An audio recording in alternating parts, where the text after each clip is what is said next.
Yes, I was a minor, a juvenile, a gang member, joined the gang, and at being involved with the gang member, I murdered someone, and I was sentenced to 29 years to life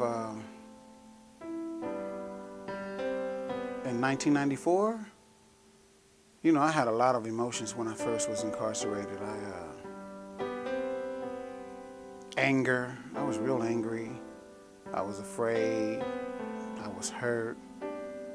But a lot of those emotions that I felt, I bottled up, and I only really gravitated towards certain ones. And the anger, if it makes sense, it sustained me for a time.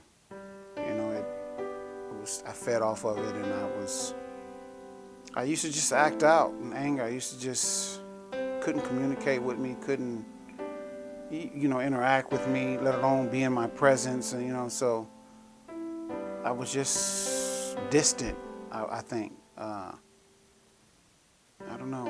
I hadn't yet dealt with the emotions. I hadn't even identified the emotions.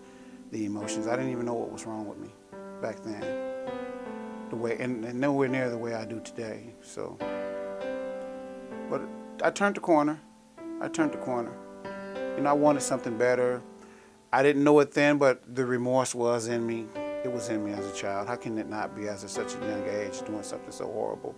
It's not a natural thing. So it was inevitable, I think, and I'm grateful for the changes and the examples that were set on early on. But it wasn't easy because in prison you don't have a lot of examples to look to. You have to seek it out.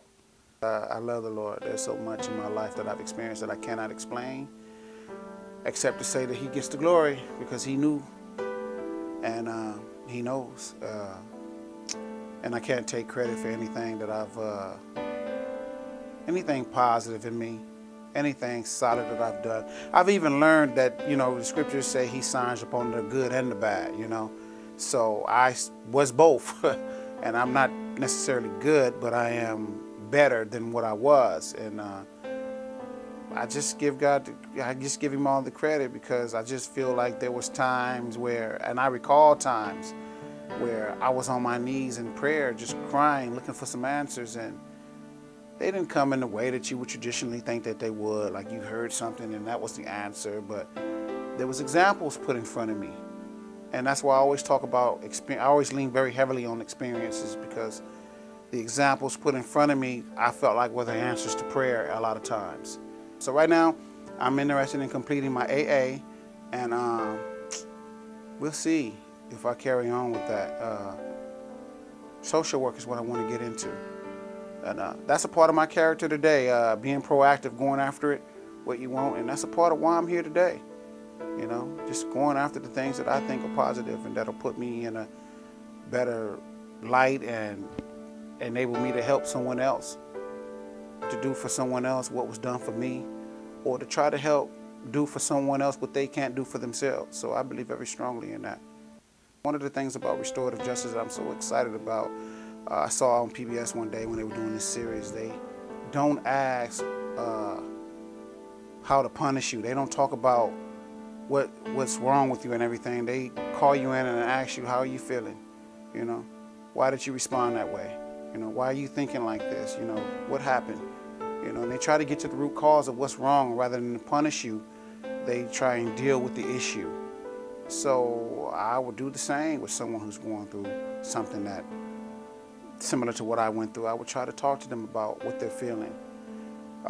And this program it's established and proven, and so it's been explained to me what it's all about, and I like what it stands for, and it is beneficial because not only there are people I'm going to be able to lean upon when I have questions, resources, sense of direction, and then they'll be doing positive things with themselves. So leisure time, even something as simple as leisure time, I think, and then obviously financially it supported me, and I can't go without mentioning all of the factors that this program entails, and so I'm super kind of excited about it, and I see nothing in it that I wouldn't be able to get behind